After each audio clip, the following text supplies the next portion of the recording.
কিয়ামতের ময়দানে এমন কিছু পয়সাওয়ালাদেরকে দেখানো হবে যারা বেশি দান করত, যারা বেশি সাদাকা করত, যারা বেশি বেশি মসজিদ বানাতো, যারা বেশি বেশি মাদ্রাসা বানাতো, যারা বেশি বেশি হজ করত, যারা বেশি বেশি দান করত, যারা বেশি বেশি আল্লাহর রাস্তায় এমনভাবে দান করত, তাদের দান দেখে মানুষ অবাক হয়ে যেত।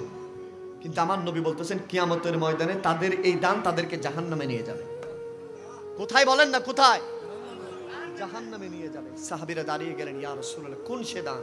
আমার নবী বলছেন, যে সম্পদ হারামের পন্থায় অবলম্বন করেছে, যে সম্পদ হারামের মাধ্যমে অবলম্বন করেছে, যেই সম্পদ মানুষকে মেরে মেরে নিয়েছে। এরকম আছে না নাই?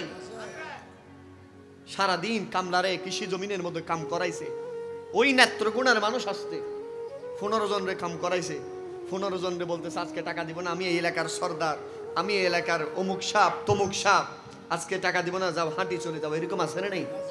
গরিবের উপর জুলুম করা আছে না নাই?